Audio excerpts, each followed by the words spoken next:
साहब आधे घंटे चौकीदारी कर लो, मैं बस बाहर से खाना खा के आया। तेरी इतनी हिम्मत, तू मुझे चौकीदार के काम के लिए बोल रहा है? तेरा मालिक हूं मैं, समझ गया ना? अरे आपने थप्पड़ क्यों मार दिया मुझे? अगर आधे घंटे चौकीदारी कर लोगे तो क्या हो जाएगा आपका?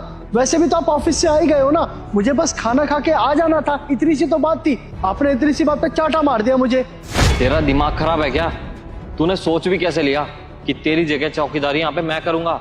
अबे इतनी बड़ी कंपनी का मालिक हूं मैं, और तू मुझे चौकीदारी करने के लिए बोल रहा है? तेरे अंदर शर्म नाम की चीज है कि नहीं है? तू अपना काम किसी और को सौंप कैसे सकता है, वो भी अपने मालिक को? अबे तेरा काम क्या है? मैं गार्ड के काम के लिए हूँ ना सर, तो मैं गार्ड की नौकरी करता हूँ। तो चौकीदारी कर, ज्यादा दिमाग मत लगा, समझ गया ना? जैसे सर आप अपना काम मुझे देते हो, वैसे मैं आपको अपना काम दे रहा था बस। क्या मतलब? कुछ समझा नहीं मैं। मतलब मैं समझाती हूँ।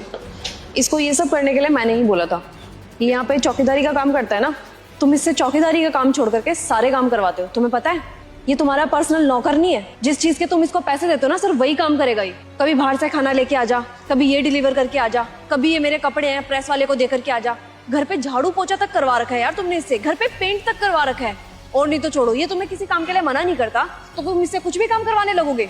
तुम्हें कितनी बार समझाने की कोशिश की मैंने कि राहुल वो गार्ड है, उसको गार्ड का काम करने दो, क्योंकि आज नहीं तो कल सोसाइटी वाले इसको काम से निकाल देंगे। ये तुम्हें काम के लिए मना नहीं करता, इसका मतलब ये नहीं कि तुम इससे घर के सारे काम करवाने लग जाओगी। अरे तुम्हारे काम के लिए ये चंडीगढ़, राजस्थान, पता नहीं कहाँ कहाँ गया है, और नेक्स्ट दिन आकर के यहाँ पे काम भी किया है।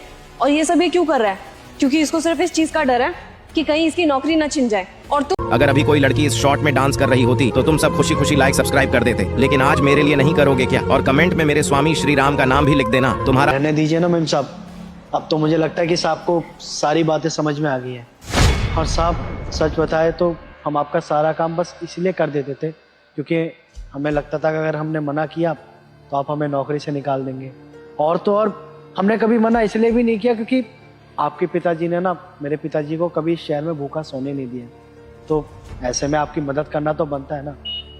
बाकी अगर मैंने सच में बहुत बड़ी गलती कर दी तो उसके लिए मैं आपसे हाथ जोड़ के क्षमा मांगता हूँ। रहने दो जतिन, तुम माफी मत मांगो। मुझे समझ में आ गया है, मैंने अपने बहुत सारे पर्सनल काम तुमसे करवाए। अरे मैं चाहता तो वो काम खुद भी कर सकता था, बजाय इसके मैंने तो तुम्हें अपना नौकरी बना दिया। और सही कहा तुमने कभी मुझे मना नहीं किया। इस चीज़ का मैं हमेशा फ़ायदा उठाता रहा और तुम्हें और काम देता रहा।